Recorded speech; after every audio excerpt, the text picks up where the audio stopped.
Welcome into MJT Football. I'm your host, Tony Tucker. I'm joined by NFL Mike. I got it right this week. It's not the NFL Mike on all the socials, and the Joe Morley showing off his new Rode microphone. Not a sponsor of the show. We're going to have to put some black gaffer's tape over that until they start giving microphones to everybody on the show. We are so excited. Football, like less than 2 weeks away at this point, because we got the Thursday night, we got the kickoff game, which we can't wait to watch the Chiefs lose on Thursday Night Football. And then we get Friday night from Brazil. That's the way that kind of the way, what's his name? Dominic Toretto says Brazil in one of the Fast and the Furious movies. It always makes me uncomfortable. Anyways, football show here with my friends. Talking ball. We're going over the NFC, AFC North predictions, and guys, it's just for fun. Put yours in the comments there if you're new to the show and you want to hang out and talk football with three regular dudes. Consider hitting the subscribe button. Mike, how you doing? Doing great. Excited to talk about these northern divisions. I think that the North might be the most exciting divisions in both the NFC and the AFC. So this is going to be fun. I see Joe's got a microphone there. Joe, you want me to work on getting you a custom cover? I'll do the design. Don't worry. I got you. No, actually, this microphone doesn't do shit. It's just empty. Just to make it look good, like people be like, "Oh, he has a real mic." No, it doesn't. I'll get you a custom cover, and it says "Raiders suck" on there, and it's like you don't notice because you're talking into the mic. That's funny. I do actually agree with you, Mike. This was the hardest divisions that I had to go through this week. Like going through both of them, who was getting wins, who wasn't, who was winning the division. And I think that if I had to tally it up, they're probably the two highest winning divisions just by win total throughout all of them. But I think there's going to be a lot of high level football played in all of these divisional games. It's going to be tightly contested. Joe, what's up with you other than fake microphones? First of all, who the hell made this right here? Right here. They don't even know which way to point. Spent a little time in the lab. You know me in Photoshop, Joe. Wow. Anyways, I'm excited. These two divisions, like, it was hard. It was very hard to go through, like you guys said, and I can see it going multiple ways. So I have it. I'm not gonna give it away, but it's pretty. And then the Hard Knocks on top of it to let the Bears have an extra preseason game on all that and all the hype around the Bears, like. Bears fans have to be excited going into the season, right? But we'll see if they're still excited after our predictions. Lions fans, we took a lot of heat from Lions fans last year, and now we got to come back and listen to them again. But Lions fans, how'd that work out for you last year? Because you still lost. Well, see, so that's funny because I had the Lions winning the NFC North last year. Like. It's not. Let me see this real quick little thing. I had the Lions winning the division at 11-6. The only thing that I said about the Lions that people didn't like, and I will continue to go to bat for this, one of the things we're going to talk about because I do think they improved the defensive line, was that nobody can convince me in 5 years from now that signing, maybe it'll be different. Jalen Carter is not a better addition to the team than either one of the guys that they picked in the first round last year. Like, I just don't think that you can pass on a player who's that talented for these other positions. Like, I just think it's really tough to get the kind of presence that he brings. That's all I was saying. I liked Brian Branch. I would have been happy if the Packers would have taken Brian Branch at 21 last year in the draft. I like his safety nickel versatility. The way that he plays defense, the way that he tackles. I'd have been happy. I'd have been happy if they had taken Jahmyr Gibbs at 21.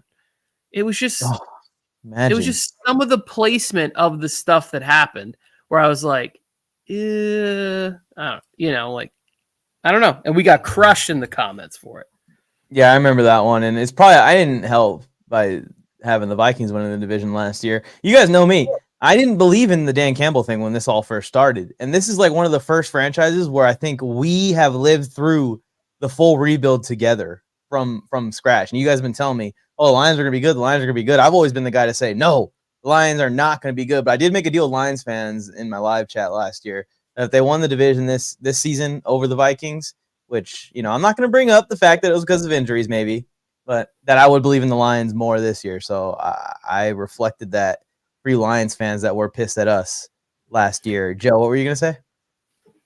Bears did make a trade today, brought in another defensive guy, Darrell Taylor from the Seattle Seahawks. Isn't that a linebacker? Another guy that can, because they missed out on Judon, so they went after another guy that would get to the quarterback. So he's a pass rusher. I thought that he was a stand-up linebacker. I'm tripping. Yep, he's an edge guy. I like that move. I believe I also saw him like a smaller move that the Seahawks brought in Jalen Harrell I think he was playing on the Titans. He was a rookie from Michigan, outside, edge rusher type, and they made a trade to bring him in. Obviously, the connection there with Mike McDonald. Well, we're going to get to the NFC. They will be second. We're going to start with the AFC, but before we get into that, I just want to briefly talk about the waiving of the time period that Bill Belichick. Like, it's a perfect timing. And I don't think that it's a coincidence, because if you're going to make that change, why not have it in conjunction with one of the greatest, in many people's opinion, the greatest football coach of all time? Like, it's like, hey, we've been thinking about changing this rule. We're just going to change it right now. Like, what did you, Joe? I don't know. I feel like Joe had stronger opinions about it, but Mike, why don't you go first? Thoughts on them changing to where it's only a 1 year wait for Hall of Fame? I'm for it, and I would be even interested in them making some kind of special situations, like where guys are like automatically first ballot Hall of Famers, like Tom Brady, for example. Maybe they should get into the Hall of Fame a little bit quicker after retirement. The situation with Bill Belichick is they could induct him into the Hall of Fame, and if he stays out of coaching long enough, right after goes back into coaching, we could have a Hall of Fame coach on the sidelines. I know the NFL would like to have that just for branding purposes and storyline purposes. That'd be pretty cool to have the first ever Hall of Fame coach like actively coaching a team, the Dallas Cowboys. It would be a lot of fun. So I'm not against it at all. I feel like I would rather it be for like a special case where we're talking about the greatest defensive coach of all time. We can just say that, at least. Maybe the greatest coach in NFL history going into the Hall of Fame a year after retirement, especially when he's like 70.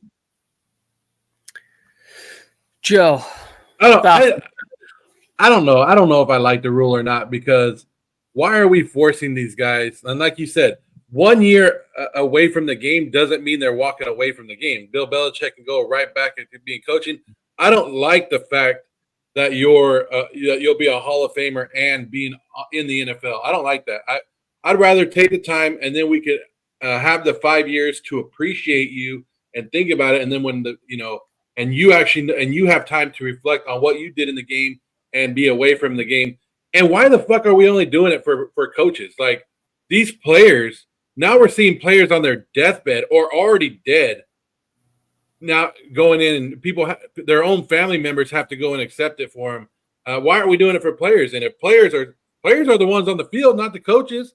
Like, we've always like, come on, man. I'm not gonna make one person better than everybody else. So they're waiving the period for coaches, and I did text you this, because they're at the end of their life. But they're only gonna use the 1 year exemption thing on coaches if it's like a slam dunk, no doubt about it. You're talking about these guys like Sam Mills' wife was there a couple years ago. Cliff Sam Branch, Mills' his whole family. What was it? Cliff Branch's whole family, like the whole Cliff Branch induction was after it was postmortem. Yeah, Cliff Branch played when? 76? Well, look at this year. Like, it wasn't. But Joe, what I'm saying is, like, you want to waive it for players because you're saying they're on their deathbed. Yeah, but they had 35 years to get in. So the 1 year waiver period wasn't going to change anything for those players. They're deserving of being in the Hall of Fame, but it just takes longer for them to get there.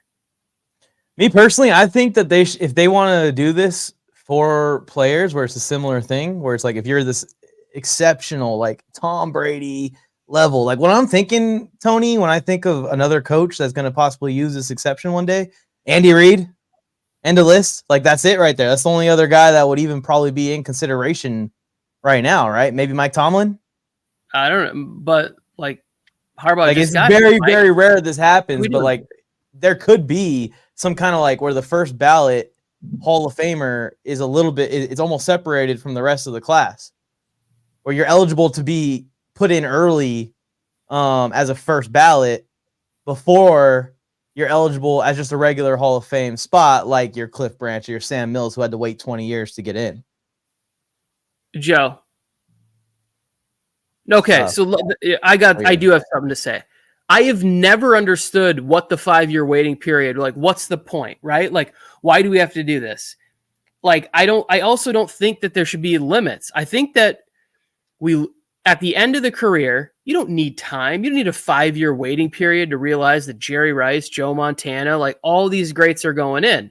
And then I think what happens is like a player that I've argued for, like somebody like Julian Edelman, he benefits from a 5-year waiting period because the further he gets away and you see what happens to the teams that some of these guys were on, you go, oh man, look how instrumental they were into having a good functioning organization. And you start to compile records and look around at like other players, their peers, their careers finish out.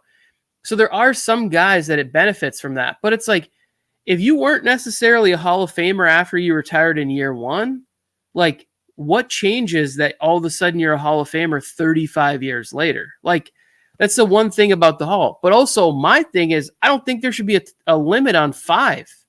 Like every year it's like, well, we're taking these 5 or 6 or whatever it is players.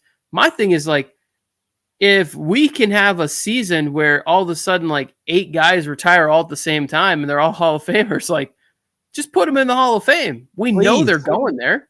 Like, please, Tony, please. Because what do you see what just happened this year, right? Talking about maybe the greatest tight end ever. A lot of people probably say second or third at worst.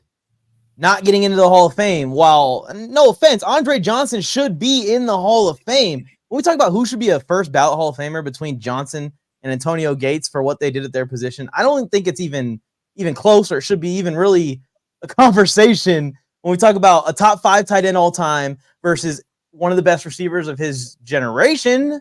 But all time, I don't know how far down Andre Johnson is that list on the receiver list. So why wouldn't it have been Gates there? But if they had extra spots, Tony, it obviously would have been Gates. Yeah, I don't understand. I'm assuming that it has to do something with like, it's popularity. Everything the NFL does has a plan to it. Even if you don't know what it is, there's some sort of strategy. There's some sort of marketing behind it. There's some sort of like whatever it is. Like to have I think he was the first ever Houston Texan inducted into the Hall of Fame. So it's like you have those type of abilities. Like what? Like is there a Jaguar? I'm trying to think. Like is there a Jaguar in the Hall of Fame? He's the only Jaguar in the Hall. Yeah. Okay, but so he was recently inducted. I think last year, the year before. Yeah, so you have that, but it's like when you go and look at like a career of like Fred Taylor, it's like he's on the fringe of that. Like, what if Fred Taylor gets into the Hall of Fame when he's like 60? They didn't want J.J. Watt to be the first Texan Hall of Famer. That's a better one right there. What are we doing? He could have been if there was no waiver period. Right, exactly. Here we are again, back to the full circle. Yeah, we've already spent way too much time on this. Let's begin. Let's jump into the AFC North. The way this is going to work, there it is. I was going to have you rep that whenever we get to that. So I'm going to start with Joe on this one. Joe, I would like for you to start with who is your last place team in the AFC North and why? Don't you dare. Damn it. I hate to say this, but I have the Pittsburgh Steelers as the last place team in that division. And I mean the record. I'm not going to tell you the record until later on, but it's pretty damn close of what I have them. But I know preseason is preseason, but the 2 quarterbacks that they've had have had plenty of drives in the preseason, and they both haven't looked great. I think they're missing a second wide receiver, and I think just getting that running game going with Arthur Smith and are we going to trust that offense really? But I'm not saying that the Steelers, like this is Mike Tomlin. This is one of the best coaches in the NFL. So I'm not having Mike Tomlin's streak end, but they're going to be at the bottom. And you guys know the streak I'm talking about is a winning season or not having a losing season in 16 years.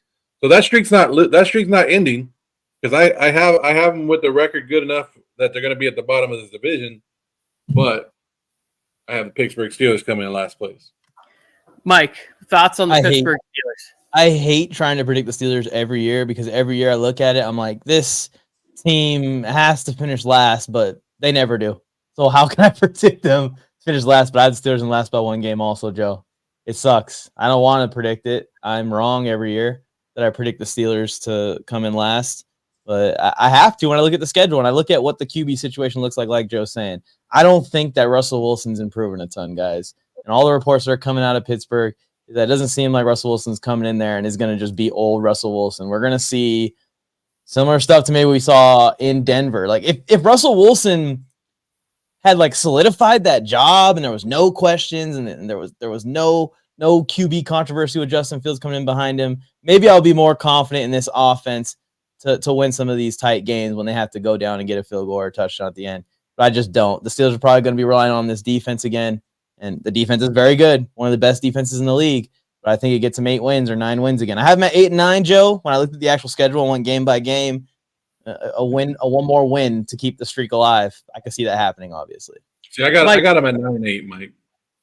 Okay, Mike, without revealing what the team is, are they your last place team too? That's what I was saying, yeah. So I just jumped straight in. Steelers are last at 8 and 9. Okay. All right. So we got 9 and 8, 8 and 9 for the Steelers.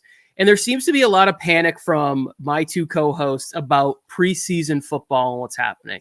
And I will admit, it seems like the front office guy, Omar Khan, was like, hey, we can trade away Deontay Johnson. I believe they got a defensive back in return for him, which I think Deontay Johnson is a very good football player and a really strong wide receiver too, next to somebody who I think has great ability like George Pickens.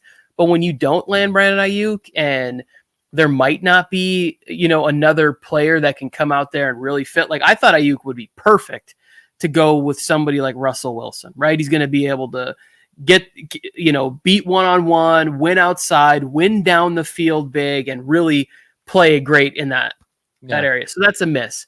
But the defense to me is always what carries the team, the coaching, the culture, the brotherhood. I have the Steelers at 3rd in the division. I have them at 10 and 7. I flip back and forth between 9 and 8. And I'm not going to lie, guys, I was a little bumped by the preseason covers that I watched too.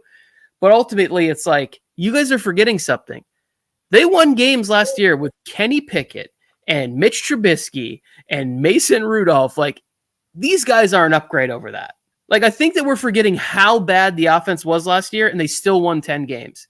So when I'm like, if you can do it with that, we also didn't love what they were doing offensive coordinator-wise. I think we can all agree that Arthur Smith does do a lot of really good things in the run game. He is going to be able to find ways at a certain point to get good looks, good reads for these quarterbacks. And I just think it's been a little wonky, like not knowing who's the one. Russell has a calf injury. I don't know. The stat that Kyle put up here, that the Steelers have never finished last in the AFC North, like when they reconfigured the divisions, whatever it was, since, I want to say mid-90s. Packers used to play in like the NFC North division. Yeah, I can't see this Steelers team, the amount of talent that I see on this team, I can't see them losing, more than 8 games this year. So we're close. We're so close. I have them losing 8 games. I have them losing 8 games. We're close. I have them losing 9 games. So we're really close. It's tough because I agree with you, Tony. I do think it is an upgrade at quarterback. But at the same time, I don't have like any faith based off of Justin Fields and Russell Wilson's last couple of seasons either. So it's not like I have faith that those guys are coming in and just fixing things. I hope that the O-line's better. It should be, right? They just invested the 1st round pick in the O-line. It should be better. It's another year with the young guys too that they've been bringing in over the last couple of years. So it should be a better team. On paper, it should be. It's just such a tough division. It's hard to call. Like, even when I got to the Bengals or the Packers, like these teams are really good teams. It's just really hard to to sit here and say they're going to win more games than last year. The Bengals obviously easily will win more games than last year, but it's just hard to do that when you look at the schedule. I just want to hear Tony's last place team. I want to hear Tony's last place team because if it is who I think it is, that team has fallen from Tony's grace quickly. Well, we're not to that part of the show yet, but lastly, I'll say this: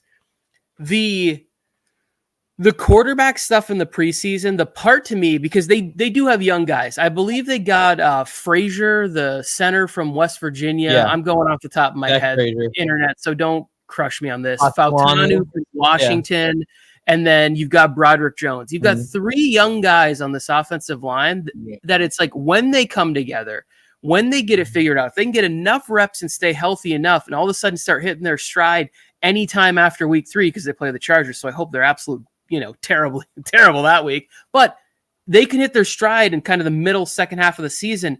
Now, all of a sudden it starts getting shitty outside. Maybe Justin Fields comes in and you start, using his ability, Najee Harris, like they can put together some stuff and win some games.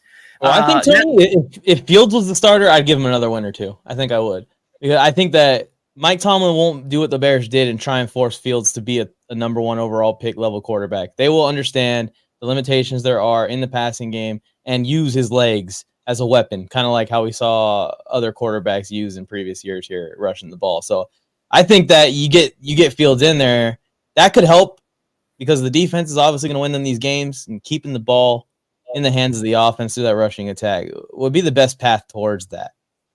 All right, so we're going from these two guys' worst. Mike, who is your first place team in the AFC North? You got to ask that, Tony? You got to ask that question? Let's see. You already know who it is. Big Crud! Ooh, there it is. This Ravens team will always be good, man. I feel like as long as they got the right people in there with the big brains that they got, and thanks for lending us some, Baltimore.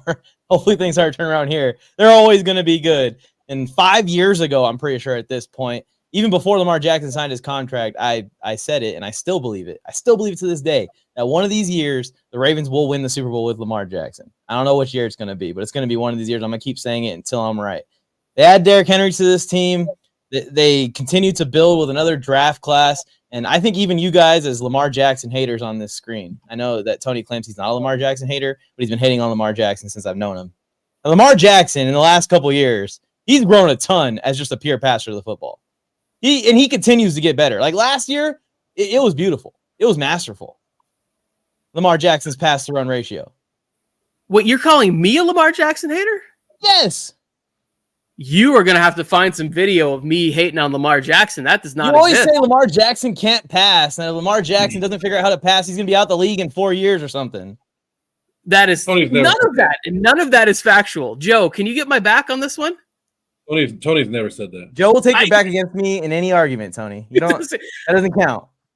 Mike, I ask you to go and find that footage anywhere. The only thing I remember Tony ever saying is that he felt that Lamar Jackson at one point in his career, and maybe still does, was sick, and there's something wrong with him that was causing him to miss a couple times. But there was never like that was when he was like having that bad season where he was like, remember he had to go take a shit during halftime and stuff like that. I remember when I first met Tony, Tony was making the argument that Lamar should probably stop running the ball so much and develop his pocket passing game and all this stuff. Oh, my God. And he's done that. He's done that. I love Tony's reaction right there. None of that has changed, Mike. Did you watch last season? I'm pretty sure he's like a top 5 quarterback out of the pocket last year. But the oh my gosh. What I'm serious. saying is his numbers are all top 5 out of the pocket last year. It's insane. Agreed. And he's still running the ball like a maniac.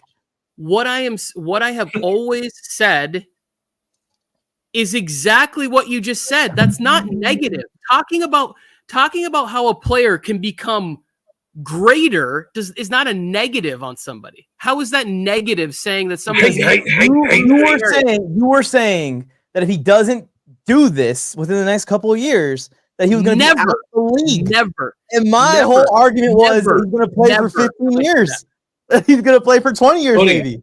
If you ain't goggling it down, you a hater. That's what Mike's saying. I can't. I don't. I cannot respond politely to what Mike just said. Mike's you can contact me, Tony, if you want. I have him at 12-5.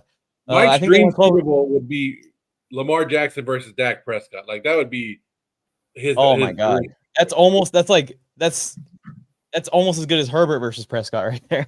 Like that's so close to Herbert versus Prescott as far as how hard I would get if that actually happened. But I got him with 12 wins to end this argument, and I'll go and find for Tony for next week. Good, please do it, Joe. I don't know if I want to say it now. Like first place team, Joe. I have the Baltimore Ravens finishing first. I also think that the Baltimore Ravens could be one of the teams that drop and fell this year. There's so many question marks. Like I don't know how much I want to trust the Derrick Henry signing. Like this could be a fucking badass move, or this could be one of the worst moves we've ever seen. Like, and so in my mind, like I'm still processing. I'm glad I still have a couple weeks until our fantasy drafts, because in my mind, I'm still debating like how, like, we all know how good of Derrick Henry was in his prime, but now he's kind of he's getting there, and we know that they're going to try to give it to him, and it should help the Ravens more in the red zone, I think, and scoring touchdowns. But again, I think I think we're looking more. I just went off the schedule, like the schedule, like looking at their schedule, I was like, this is too easy for them to go. So I gave them the same record, Mike. I gave them 12-5. I gave them 12 wins right here at the top of this division. So I have the Ravens winning. I think the biggest thing that Derrick Henry brings here is like similar with Saquon in Philadelphia. It's going to force teams to load the box or else type situation, like, or else we'll just run all the way down the field. So that's going to be interesting. I don't think they had that kind of dominance at the running back position. Yeah, we don't expect Derrick Henry to be prime Titans Derrick Henry, but I also don't expect the Ravens to just run him in the ground. Like Justice Hill's still going to be very involved. And Mike really believes in Mark Andrews because he wants to trade for him in our dynasty league. So you shouldn't be saying that, Joe, because I don't want people to know that. I'm also trying to trade for another player on the Ravens that if they found out that information, they might raise the price. So I already told you my price. You send me a first, and we're good. Okay, I'm not sending a first, but we'll talk about it. We're not doing it. That's a high price tag. Yeah, we're not doing that, but we'll talk about it. Let's make it 3 for 3. I have the Ravens in first place too, contrary to the fact that apparently I have the Ravens first place every year and talk a bunch of shit about Lamar Jackson. I don't fucking understand how that works. You want to move on from this argument, or you want to keep it going? Huh? No. This is part of my argument. I'm clearly stating my case that as somebody who has the Ravens in first place every year to win the division and hates their quarterback. But beyond that, they have really good coaching. A lot of people are worried about the 3 offensive linemen that they have lost.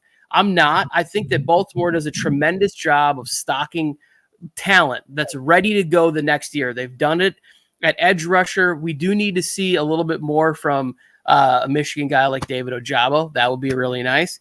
But getting Andrew Voorhees from USC, he kind of had like a redshirt year. He's going to be able to get in there. I think that some of the spots where they lost that's tougher to replace to me are players like Jadeveon Clowney, where it's like you're getting pass rush and you're getting elite level run defense. So when you lose guys like that, it's like where's the ground made up on there? And then the only reason I didn't go higher than 11 wins is because the amount of brains, the amount of people that you lose in the room. Like if you're losing position coach here and your defensive coordinator, I think that can kind of take a toll on your overall dominance. And it's hard too for defenses to be dominant from year to year, but the Ravens have been pretty close to that. And just some of the other defensive departures, losing it at each level. Geno Stone is gone, and then Queen leaves, but they're just so good in those areas at keeping top end talent that I still just believe in this team to figure it out and win 11, 12 games every year. So Ravens, I think this is 5 years in a row now I've had the Ravens to win the division. And you got them going to the Super Bowl? Double checking. You got them going to the Super Bowl? Yeah. You got them going to the Super Bowl, Tony? I don't. I'm not. Hater. Caught him right there. Caught him in the hate right there. You have them going? I think so, probably. Yeah, I haven't made my official Super Bowl pick yet, but I'll probably be going Ravens for the AFC. Yeah, Trent Simpson. I think they lost another guy who played well for them, which was Justin Jones, I believe, or maybe I don't know. There's too many names in my head, jumbled up. But it sounds like Kyle's a fan here. He can help us out. I think they have one of the top centers in the league. Definitely a Ravens fan. I've seen him before. And they just do, they do tremendous work. When I checked the depth chart this morning, it was that because I think they have Patrick McCarry, who's like the backup tackle there, but they're starting on the depth chart that I saw. It had Roger Rosengarten as starting at tackle for them, which Ronnie Stanley's a good player, but he's got kind of in that, can't really Tyrone Smith. Yeah. I'm kind of shook because I checked my records from last year and it didn't back up the rant that I went on. But really, what was it? Can you share with the class? It was 10-7, and I had the Bengals winning the division. But I mean, still good, but just not to the level that I went. Yeah, I was trying to comprehend why I did that. Anyways, Ravens win it. I want to go to my last place team in this because Joe hinted at it earlier, the fall from grace.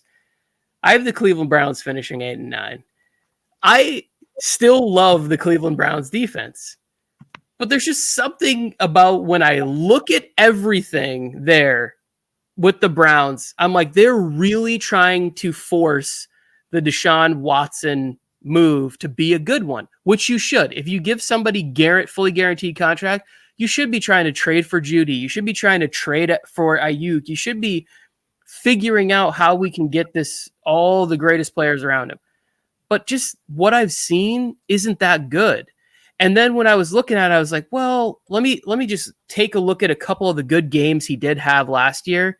It's not that great. And then when you think about when's the last time he really played good that we can remember, 2019, 2020, we're 4 or 5 years removed from really high level Watson football. And so I just look at that. I'm like, in this division, that's the situation that you could be in. I like Cleveland. I want them to be good. I picked them to be in the Super Bowl 3 years ago. I just look at everything that's going on, and I'm like, as much as I love the defense, Myles Garrett's one of my favorite players in football. I just can't figure out how they win more games, how they win these close games. And then I started thinking about Joe. Didn't Gardner Minshew play in one of the funnest games last year? Wasn't it Cleveland and the Colts where it was 38-39 or some nuts game? I think Myles Garrett had an MVP edge rusher day that day where he got a safety and he forced a strip sack and he was all over the field. He was basically just grabbing onto Minshew every play. But then somehow the Colts, I think, still won the end of the game. Yeah. It was a nuts score where they won on a last second drive or something. And I just think back about those moments for Cleveland where I'm like, this can't be. This is just not a team I'm comfortable saying wins a lot of games. They didn't really have many changes here or there. They did get a guy, a pass rusher, interior guy that I really like, in Michael Hall Jr. from Ohio State. So be interesting to see how that pans out for him. How do you feel about if they had Baker in there right now, Tony? And they had feel a lot better. I'm not going to lie. I would have felt a lot better about the Browns the past couple of years if they would have just kept Baker. Think about it. They get a few more first round picks over the last couple of years. They're probably better. They have money to spend on, any kind of weapon that became available or anything they want to do. I think that they might have made a huge mistake there. And the demands that Deshaun Watson made when he got dealt to the Browns, you better be the best quarterback in the league, man. I mean, come on. The documentary, I hope I'm still alive, because at some point a documentary is going to come out about all this whole thing, how it worked out, conversations with lawyers, who knew what, who actually wanted it to happen. And because remember how uncomfortable Stefanski was, when the move first got announced, him and it's Andrew Berry, the general manager there, they just seemed very uncomfortable with everything, but the ownership was really bullish. So it's everything that's going to come out of this, whether it ends up good or bad, it's going to be extremely compelling, and I hope I get to watch it. I don't know if you guys remember that the Houston Texans got in the deal. Like when you actually go and look, they turned that whole franchise around. Even more drama, Tony. I think I remember the news breaking that he had been dealt to the Falcons already before the Browns news. So maybe that was like a last minute thing that the Browns did where they were not going to do whatever it was, that last thing to get the deal done. And then at the last minute, they said, you know what? Call him back up before they finalize that. Let's get him. The fully guaranteed contract is what got him. It's probably what it is. It's probably what it is. Which is Atlanta crazy. Atlanta dodged a bullet. You want my there. Browns record, Tony, since we're on the Browns? I have them in third. Go 9 ahead. 8. What is it? 9-8. I'm thinking the same thing as you. I have them just one win above the Steelers, and that one win is over the Steelers. So depending on how that game goes, that's how I'm determining last in the North this year. But Joe, what do you think about Cleveland? The Browns be the Browns, right? Is what they always say. I'm not sold on that offense either. I'm not a big Deshaun Watson fan. I'm looking at their wide receivers, and like Tony loves them, Elijah Moore and all that, and I'm like, there's still question marks there. But their defense has showed to be able to show up and win games for them. They're kind of just built just like the Steelers, I think, exactly the same way. But I'm giving the edge because I like their coaching staff. Like I like Jim Schwartz on defense. I like that Mike Vrabel's in there. I'm not 100% sold on Ken Dorsey, but hey, if he can get the wide receivers going, I'll go with that too. So it's not like I have the Browns in third place, but I have them at 9-8, the same record as the Pittsburgh Steelers, who I have taken last spot. I don't know what the tiebreaker was when I was going through the games, but it had to be that because I know I had the series split between the Steelers and the Browns. So something it might have been division record right there, but I only have them at 9-8. So Ken Dorsey's not going to call plays. Like that's why Alex Van Pelt went to the Patriots because he knew he was going to get a coordinator job where he was going to get to call plays. So it's not like I don't think Ken Dorsey's going to have a big issue. The one thing I think that's been interesting, and again, I said it on last week's show or a couple weeks ago, maybe on the fantasy show. I don't know if we've talked about it, but like, doesn't it seem like they're moving more towards like a passing offense? Like if you watch the preseason games, like there's just a lot of 4 wide receiver sets, and I don't really recall that in the past. And maybe that's, hey, we don't have Nick Chubb. Our offensive line is getting a little bit older, and we also want to do something maybe that spreads it out, gives super easy reads for Deshaun Watson. It's like he can kind of get back to being comfortable again instead of maybe playing as much under center. Because Jerome Ford is a good back out of that sort of pistol or shotgun formation. He's going to be a good player from there. So it's like maybe they switch things up, and I'm completely wrong, and the Browns are fantastic. But the Browns are starting with a lot of injuries, right? Yeah, they already have Coop. I think is already banged up. I'm not sure. Did they help Watson out of the preseason game because of soreness, right? Well, he gets held out for soreness all the time. Well, but also too. I think there's a little bit of like, it's kind of like the Giants, to me, there was no upside to play Daniel Jones in the preseason.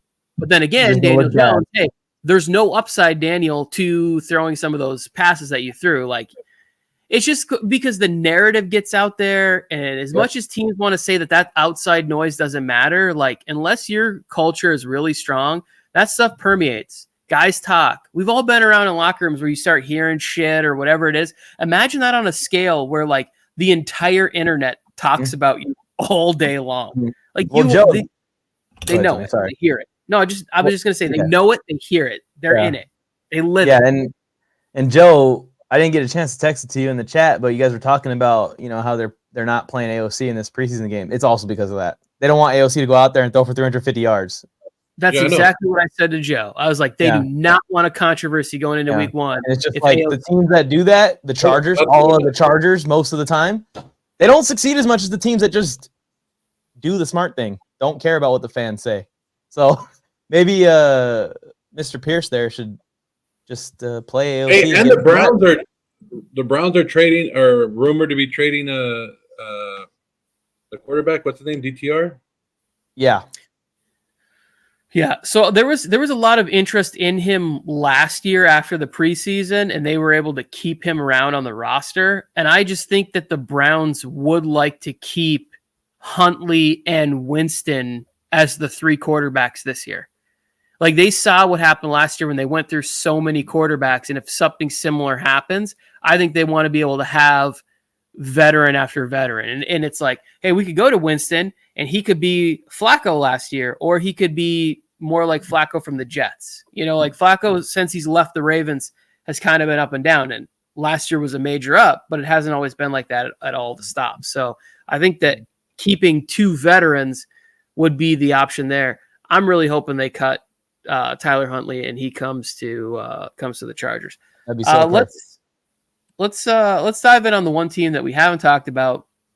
And I actually kind of think this works out nicely for a couple of reasons. One, it's like they get the Bengals, I think, have gotten like more coverage than most teams this offseason because of Joe Burrow, because of Jamar Chase, and everything like that. It's like when I look at the Bengals, I think to myself, like, how is this team not just, no doubt about it, top of the AFC North? Like, do you just look at what they did or what they have on their roster, and then it's like, oh, it's the Bengals thing again. Like they kind of washed the Bengals stink off of them for a minute, but then it's like, oh, but you're still the Bengals. Like there's still something that's going to go wrong. There's still Jamar Chase isn't at practice. Like, how is it that Jamar Chase, you're going to pay him, correct, owner? So why aren't we just giving the contract that gets him there? Because it's 3 years in a row now that it's been Burrow injury in camp, Burrow injuries in camp. Now Chase is out. It's like, but Burrow's healthy. Just get them all back together. Like, they're legit. Their wide receiver room this year, I believe, is the best wide receiver room in football. From like 1 to 5 are all players that I think can ball in the NFL. And like maybe even 6. Like I think Trent Irwin is, or whatever, is the crocodile hunter, whatever they're calling him. Like that guy's a good player. One thing I'll say, and then you guys could take it over on the Bengals. I thought one of the parts of the defense that looked kind of bad, what did I write down here? Bengals safeties. They brought back Von Bell and got Geno Smith from the Bengals. Like they tried Dax Hill. He wasn't really working out there. Jordan Battle from Alabama didn't work out. They went and got safeties when they were really good with Jesse Bates and Von Bell. They let both those guys walk. They saw how that worked out. Von Bell's back, and they bring in Geno Stone. I think that's a big factor for them there. And I also like the young players they brought in on D-line. Chris Jenkins, another Michigan guy. Go ahead, Joe. What do you got? Bengals. I was going to mention the same thing about the wide receiver set that I know what they say that Chase has been there, but he hasn't been practicing. Mm-hmm. But I like what I saw from Burton. I really like Burton this year. And I think if Joe Burrow can stay healthy, and we're 2 weeks away and he's still healthy, could be the first season that we see Joe Burrow enter the season 100% or close to it. That should be a big change.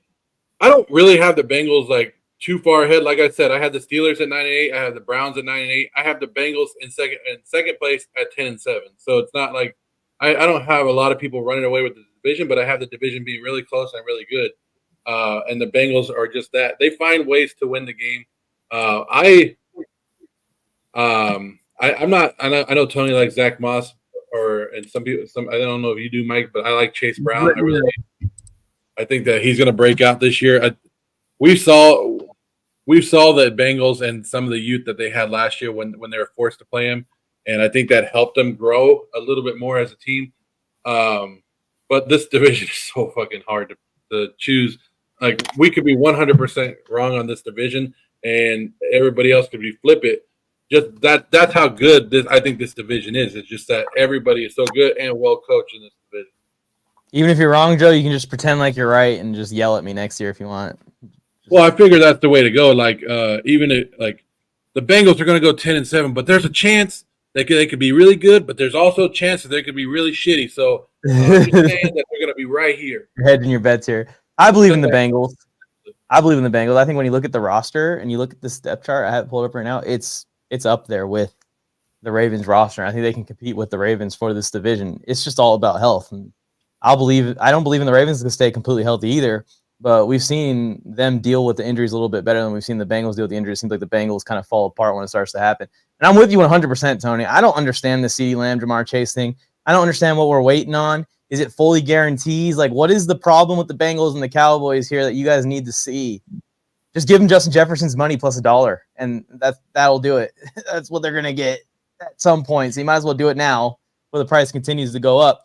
But I fully believe that the Bengals are kind of not all in this year to where it's gonna fall apart completely. But this is the last year with T. Higgins. The Orlando Brown Jr. contract is aging. There's some guys on the defense, like you mentioned, Tony. Von Bell's aging a little bit. Mike Hilton, they still are relying on him, I think, out of the slot with like a Cam Taylor-Britt and somebody coming up as well. So I do think that the Bengals will be a little bit of a different team next year. It'll be a little bit of a different era for them. But if they get this Chase deal done, they'll be completely fine. Just no Higgins, obviously, next year. Because like you're saying, Jermaine Burton, he's going to be awesome. And then their wide receiver 3, I never figured out how to say his name. But he's a kid that no one's talking about that the Bengals love so much. Andre Oshivash, he's big, fast, kid from Princeton. And then Charlie Jones, they drafted last year from Purdue.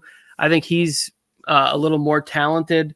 Losing the rookie tackle is tough, but at least they have Trent Brown there, someone who's played that can fill in and like just try to hold on. So I didn't follow how long. I want to just say my record real quick. I had him at 11 wins. 11 wins. How long was the Amarius Mims injury? Did you follow up on it? He's questionable. I think he's questionable for week 1, probably coming back week 2 or 3. Okay, because I didn't follow up to see how bad the injury was. I also didn't follow up to check in and see Trey Hendrickson. Did he ever get his contract situation resolved with the team? Because I think that's another big part. I'd like to see a player that I really liked from that draft that they got was Miles Murphy. It could be a big year for him there. I look at the Bengals team and I'm like, wait, why don't I have the Bengals right there winning the division again? Which when I checked my cards, I did actually have this last year. But this Bengals team is so where's the comment here? Kyle says new OC and disgruntled wide receiver core. It's like this comment right here is from a Ravens fan, but I was reading it and I was like, oh yeah, you're right. They do have a new OC. Now, Zach Taylor, I think, calls the plays, so maybe that's not as big of an issue. But it's like, what's there to be disgruntled about? You have Joe Burrow, and it's like, oh, it's an organizational thing. It seems to just be an ownership thing always. Like you had Carson Palmer, who I think is, one of the best quarterbacks to never win a Super Bowl. Like he was just super talented, and you couldn't make it work. We had to watch him play for the Raiders. That was terrible. Gross. All right, we ready to talk about the right there? That's cool. It's saying here no deal for Henderson, but Henderson's been on record saying that he'll play even without a contract. Okay, yeah, it's good because that defense needs him out there. I think this is one of the funnest divisions to watch in football. All these games. To predict 7-10, Kyle, you're a Ravens fans, obviously, but to predict 7-10, like you're saying Burrow's going to get hurt again. That's what you're saying. Because even if Chase isn't there and Burrow's there, I don't think they're going 7-10. If Higgins is good and Burrow's in the field, I think that they'll still be a close to 10-win team. Yeah, and Browning has all that experience carrying over from last year of when he needs to step in. And the things that they already know, they don't have to experiment with how they need to change up the offense. What? Okay. Now we're just hating. Let's move on. I mean, that's the crazy thing is because you could make an argument that they're 1 or 4 based on the amount of talent in there. Like, look at the Browns defense. That weighs something. Look at the Steelers defense. That weighs something. So it's like, I get what you're saying though. It's an offensive league. It's an offensive league that they probably have the most talented roster. Quarterback included. NFC North. We started with Joe's last place team last time. We're going to start with Mike's last place team from the NFC North. I hate to say this, guys. It's the Minnesota Vikings. I'm just kidding. I don't hate to say it, but it's hard to say that any of the other 3 teams could be in last when the Vikings are fielding Sam Darnold at quarterback. I know you believe in Sam Darnold, Tony. We've gone over this and gone through this a few times with Sammy D. He has the potential. He has the promise to be a solid quarterback in this league. We've seen it. He has the arm. It's just he makes so many mistakes that he's going to turn the ball over a bunch of times again, I think, this year. And and Justin Jefferson is going to try to be the guy that carries this offense. But I don't even really trust the Vikes rushing attack either with hamstring Aaron Jones and that group. Who's their backup right now? Is it Ty Chandler still? Yeah, probably. And I think they have Dwayne McBride still. So I don't think that the rushing attack can be good enough to support Sam Darnold in this offense. And then the defense for the Vikes, it probably will get a little bit better with Brian Flores here in another year. I don't think it's going to be enough to compete in this division. I have the Vikes in last at 6-11. I hate the Vikings. I hate doing this, and I hate seeing the Vikings go through this because I really do sympathize with Vikings fans. I feel like they're the Chargers of the NFC. They always just have really good teams, and it's just what the hell happens every year. Mike, I will definitely drive to your house if there's a Gary Anderson moment for the Chargers. Well, me and my buddy who grew Gary Anderson missed the easiest field goal ever. I think he was 38 of 38 that year. The team was 15-1. I would have bet everything that the Vikings were going to the Super Bowl that year. That was a team. Sucks, man. I think Vikings fans still probably think about that every day. But my best friend from high school was a Vikings fan, and we made a pact when we were kids. If the Vikings and Chargers ever play in the Super Bowl, we don't care how much debt we're going into. We're going. Yeah, that's a good pact to have. I would say that your money's pretty safe, guys. Yeah, that's what we were thinking when we made it. Pretty Even safe. as kids. Yeah, don't save up. You don't have to save up. Yeah. Joe, thoughts on the Mike, Vikings? I don't understand how you're knocking the Minnesota Vikings when they got Gilmore, Jack Griffin, Byron Murphy on their defense, Sam Darnold as their quarterback. He just took a year to study in San Francisco, and you're just gonna knock him down with the best wide receiver in the game, Justin Jefferson. That don't mean nothing to you to just put him in last place. Because I'm putting. I've always felt like Byron Murphy would be a great slot corner, and the Cardinals just never freaking used him there. They just let his career die outside. Mike just killed my whole thing. I know he did. He stepped on it. It's okay. It wasn't that funny. That's why. Okay, Joe's got him in last place because of the roster. I talked about this a bunch leading up when we were not doing just roster, Tony. The schedule is brutal too. The schedule is pretty brutal. I kept saying you guys are going to be surprised where I have the Vikings. I'm how many times did I say that this summer? Probably 5 to 10 times. I kept saying I'll wait till we get to schedule predictions. The JJ McCarthy injury really shook my confidence more because I do have faith in Sam Darnold, but my sort of safety net was my Michigan guy coming in and saving the day for the Vikings. He's out for the season.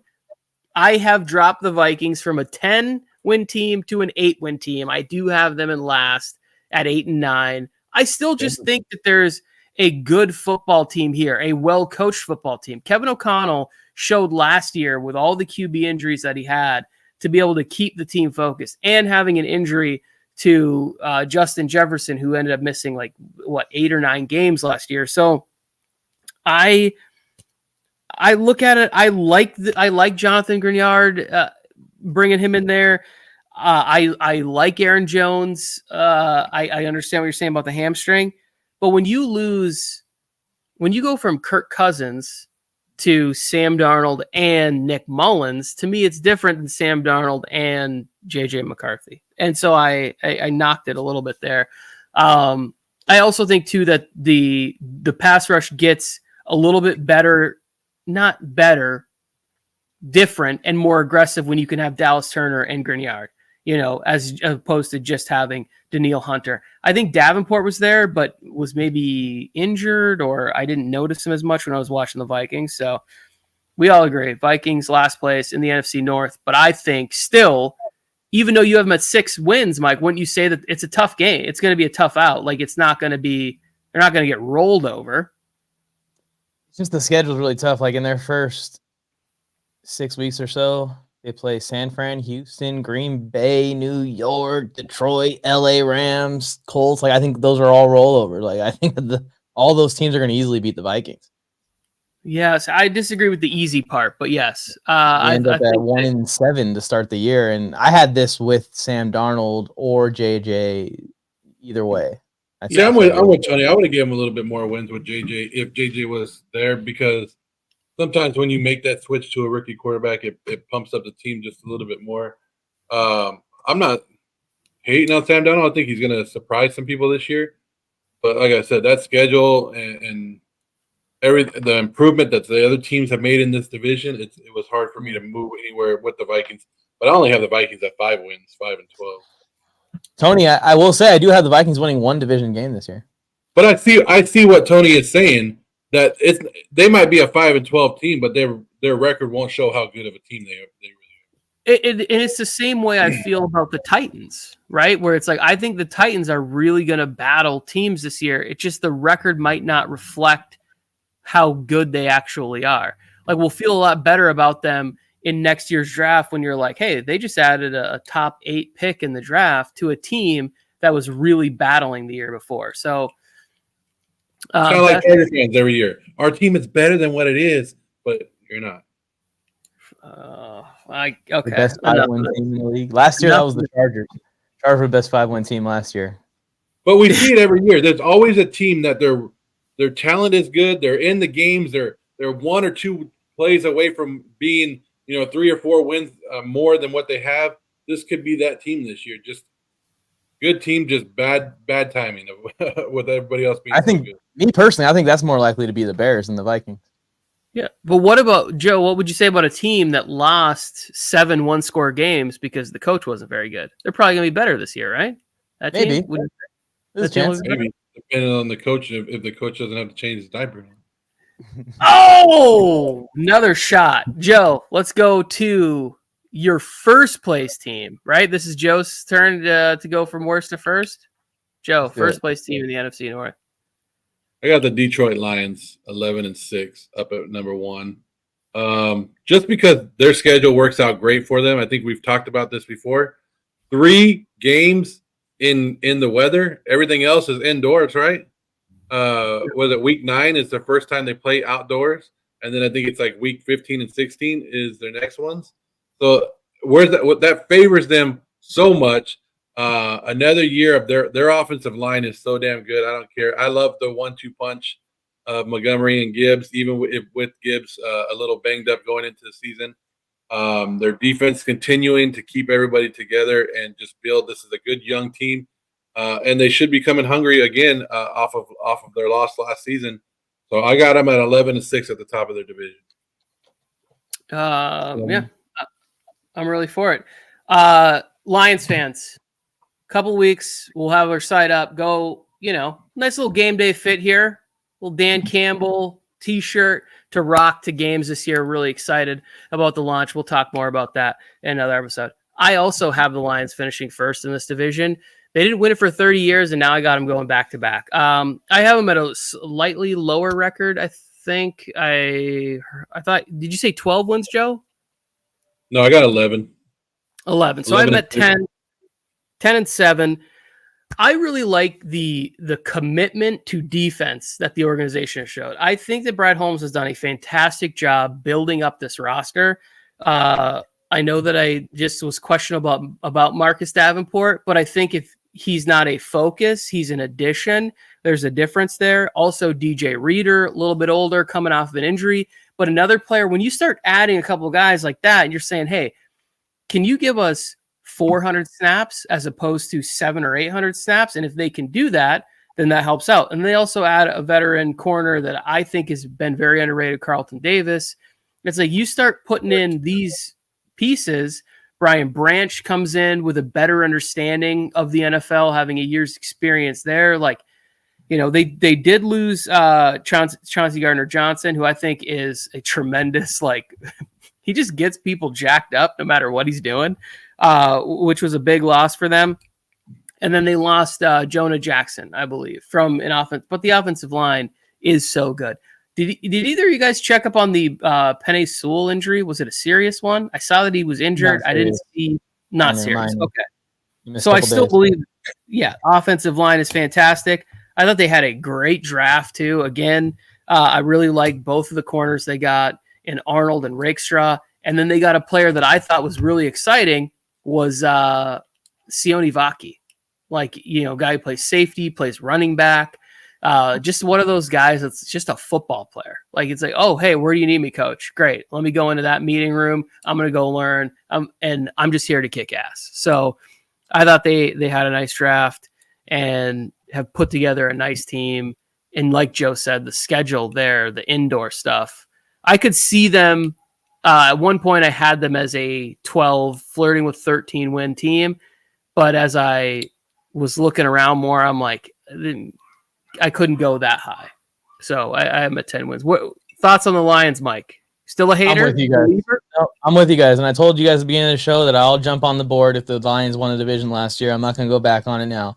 I got the Lions winning the division as well. Didn't they add a guard too? I think they got a guard out of Baltimore or something too. Like, they had one hole in this offensive line and they filled it. I think you said a lot of great things about the defense, especially the Carlton Davis point, which what I was going to say about that was I'd rather pay Carlton Davis than the guy that got paid the other day.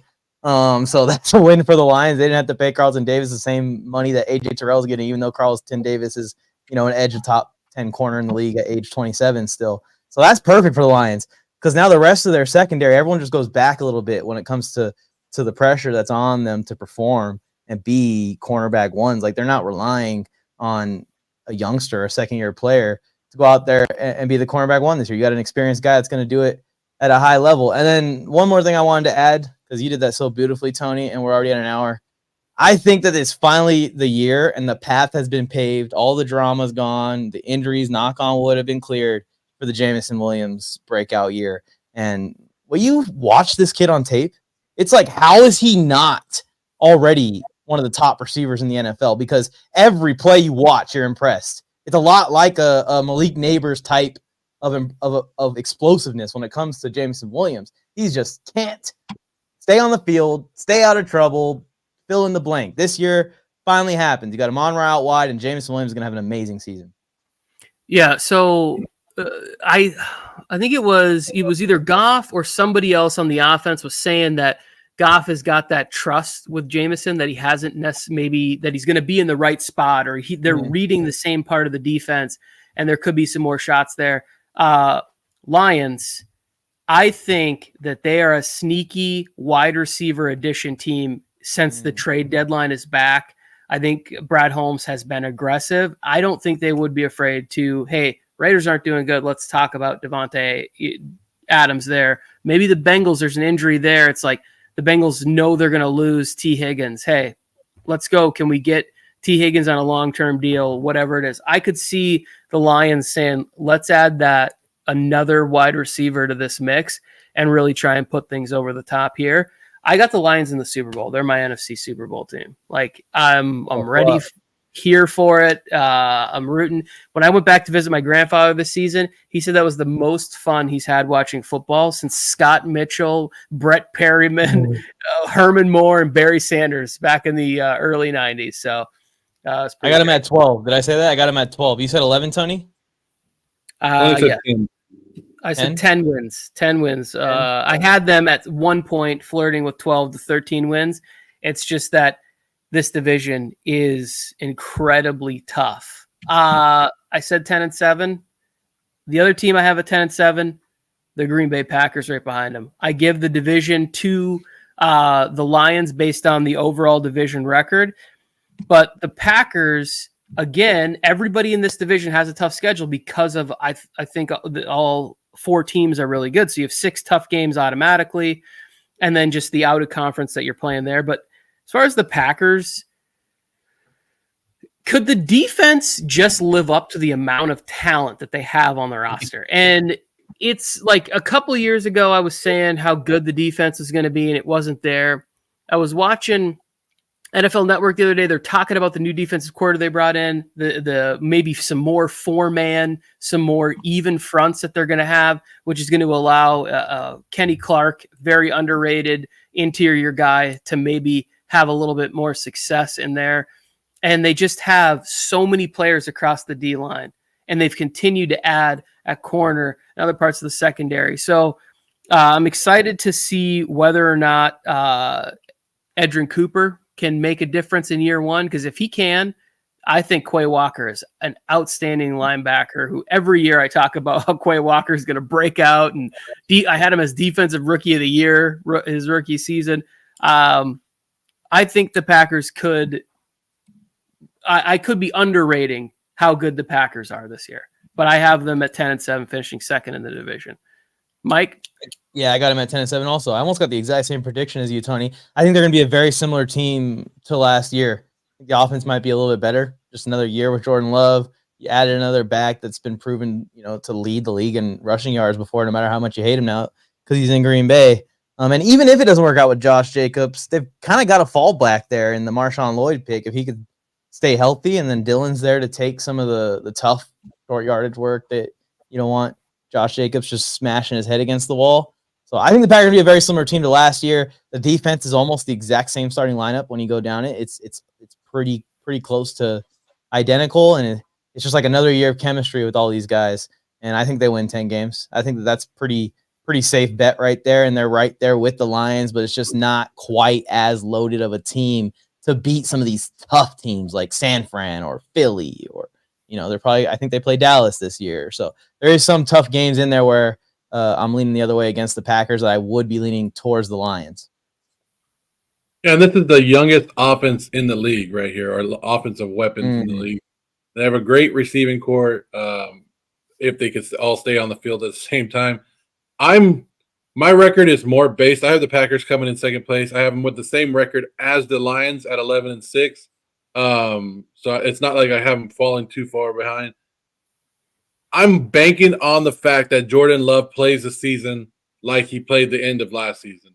But if he starts the season like he did last year and they're 50%, then this team could drop a little bit more. But that's what I'm banking it more on. Jordan Love taking that next step towards being a top NFL quarterback in this league and being the one that drives and not getting suckered in by some of these defensive coordinators in the league. And I think their pass rush should be there this year for their defense. I think their defense should be able to get to the quarterback and help out a lot. So, we saw what the Packers did last year. They were an interception away. Same thing with the Lions. They were both right there on the door of knocking off the San Francisco 49ers, and they both failed. So I think, and same with the Ravens and the Chiefs, man. Yeah. So the Packers are in that situation where the wide receiver core, it's not quite the top end talent, isn't the same as the Bengals. But if you go 1 through 5, like if you go, whether you have Dobbs or Wicks or Watson in that area there, but then you have Jaden Reed and Bo Melton, like they're really good. And then you get Kraft, Musgrave. I think the addition of Jacobs is really nice. So I know I'm just basically, naming all the players on the offense, but that's a lot of really, really talented players that they have there. The one question I have, and why maybe I couldn't have them winning the division or going higher, I just want to see how the offensive line shakes out. Jordan Morgan, I don't know if he's getting snaps. I forgot to check the depth chart, projected the Our Lads style of their offensive line. But if that line is strong and they have a history of figuring it out in Green Bay, then really, really great things for the Packers this year. I think you're onto something there, Joe, when you say the tape being out on Love, defenses being able to play him now. Because he did have kind of his knock coming out of college, a little bit of interception issue, and maybe they can start to bait him a little bit now that they've seen some of his tendencies and stuff. I even remember after Herbert's first year, teams started forcing him to just check it down over and over again. And we were talking about how they figured out that this guy will just make the right read and go with the passive play if you cover up everything down the field. And we saw half the big plays the next season, even out of Herbert. Now, half the big plays versus starting to throw interceptions is a big difference. But yeah, one player he had 5K that year, Mike. Yeah, one player everybody needs to keep an eye on this year, and I think, and he's on the Green Bay Packers, and I hate it every time I see him over there because he's a former Raider, and the Raiders let go of him too early. But I think the new kickoff rules are going to help him a lot, and that's Nixon, Keyshawn Nixon he plays defense. I think he's the nickelback, but he's also the kick returner for him. I think if anyone's going to set a record or have a good enough new kickoffs in this new rule, it's going to be him. I think he'll take at least 3 back this year.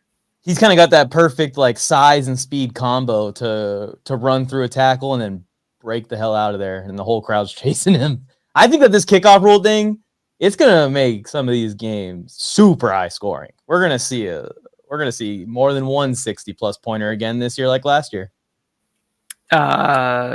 Yeah, it's going to be interesting. I didn't mention that when we were talking about the Steelers, but I thought that's a sneaky move for the Steelers too, is adding Cordero Patterson. Yeah. Right? Like we're not really seeing how that's going to look in the preseason, but another one of those teams that they find a way. You know, good teams are really. They said they're going to run Fields back there, right? That return man. Yeah, whoever, Jalen Warren trying to grab some headlines in the offseason. You're not putting. Ironically, Warren's the guy that would probably take a shit ton back. Let's talk about the Chicago Bears to wrap this up from North predictions. I have them at 3rd, 9-8. They are going to be my 7th seed in the NFC. And I do this every year. I am an emotional human being, and Hard Knocks, for whatever reason, I enjoy it, and they always get the inflation of everything. And I just really like the way that the roster's constructed, the defense, the offense, and Caleb he shines. Is there going to be some rough moments where he's maybe trying to make too many plays? Sure. But all the great quarterbacks do that. There's going to be way more good than bad, and that's enough. All of the additions are well documented, the big names, but I don't think that we've talked enough about DeAndre Swift, right? Where it's like adding that to this offense, to Caleb, to be able to give him that type, that caliber of a player, I think is absolutely tremendous. And when you go through the departures, it's like they pretty much upgraded all the spots. You know, like when you're talking about Donta Foreman leaves, it's like, well, they still have Khalil Herbert and Swift, and Fields leaves. We think Caleb Williams is an upgrade at that spot. You know, they lose a veteran like Eddie Jackson, but they're able to, I believe they signed Kevin Byard is there. So it's like, now you're looking around and you're going, hey, they didn't fall off anywhere. They got better. And one of the rookies that they drafted, Booker, the kid that it was like, well, maybe he's too small, or maybe he doesn't have enough pass rush moves or whatever. The kid's out there just playing with his hair on fire in the preseason. It's like, hey, if you can do that, and they can try to figure out to run out enough guys opposite of Sweat to get some pass rush, I think the defense is going to be really good. They've invested in linebacker, and I think that's really key. So I got the Bears. It's only a 2-game improvement too. That's the weird thing. I can't remember a time that a team that won 7 games the year before also got the first pick in the draft. Yeah. So it's like asking them to win 2 more games doesn't feel like a huge stretch. No, it doesn't at all. I have them at 8 and 9 also, and I have them in 3rd too. So I think you got them at 9 and 8. We're 1 win off. Yeah. I have them starting 0-4. So that's a huge chunk of their 8, and then getting hot in the second half of the year and really looking impressive, like you're saying, Tony. I don't think I'm gonna have the Bears making the playoffs, but I don't think I've really predicted a rookie to just take their team to the playoffs in year 1 before. So it's not like it's abnormal. I think Caleb Williams is going to make rookie mistakes. I think his play style is going to lead to that. It's going to happen, and it's going to be a growth year for him. I know Bears fans are super excited, and they just want to jump in and compete immediately, but you're in but one of the toughest divisions in football. It's going to take 10, 11, 12 wins to win this division. I don't even think that's like in the possibility. I think this is a massively successful year. If they miss the playoffs by 1 game and Caleb Williams wins rookie of the year, we're cheering it at the end for the Bears. I don't think that. I think they have to make the playoffs for it to be successful. I don't know. Like, I can think of, like, on one hand how many rookies have made the playoffs their first year. So I never expected out of a rookie quarterback. Well, especially a rookie quarterback that's been sort of the catalyst for it. You know, like, but I think that's the unique position Williams is in, is because of how good the defense is. Mm-hmm. Like, it's not like when you look at the division itself, like, there's not really like a lot of room. Like, I think there's more room for Washington to sneak in than when you talk about who they're gonna have to play versus the Bears. Yeah, but we'll see. See, I have the Bears coming in 3rd at 9 and 8, but the Bears are. I hope I'm overrating them. I don't know why. I hope so, but they're also one of those teams, Mike. Like, looking at their schedule, they got the benefit of the doubt on this schedule. They don't play their own division they don't play anybody in their division until week 12. And week 12 to week 18 is all like almost all division games. Before that, they have a good shot. Like if you're looking at their schedule, right? Tennessee, Houston, Indianapolis, the Rams, Panthers, Jaguars. Then they have their bye: Washington, Arizona, New England. Those could all be wins right there. They could run off an 8-0 start, 9-0 start. They could. I'm just saying. I'm not saying they will. But well, anyone could with that logic. Yeah, but anyone could. Yeah. The only tough game in there that you would be like, oh, that team could beat them would be Houston, and that would be like your guaranteed win. But the rest of them, I'm not really sold on them. They're iffy games. I think Hard Knocks, we always do this. Every year Hard Knocks makes a team better than they are, and we all jump on it. But I like the Bears offensive line, like all the Caleb Williams plays in the preseason that everybody's all excited about. What's the one thing he's doing on those plays? He's running for his fucking life on every one of those plays. And we're like, oh, it's a great play. But is he going to do that over a 17-game season where he's running every damn play from these offensive linemen, not blocking them? I mean, I don't think the Bears have improved the offensive line enough. They went out and got you weapons, but you're going to be in the same situation that you were with the young quarterback, just with better weapons. Well, let's talk about week 1 and that offensive line versus Tennessee's defensive line right away. Like, just right out the jump here. I have the Bears losing that. I think at home, Tennessee. I know. It makes sense. I know. I'm not picking. The game is in Chicago. Like the fans are going to be hyped. I'm with you. I have them losing the game, but if we're talking about the first 4 games, let's say, that's the only game I think that they're going to win out of the first 4 games if they win games. Because like Indy's going to beat them. And as long as the Rams are healthy by the time they get there, week 4, we're talking about we got 4 games under the Rams' belt. You think that Caleb's going to go in there and swat Stafford down like that? I don't know. I don't.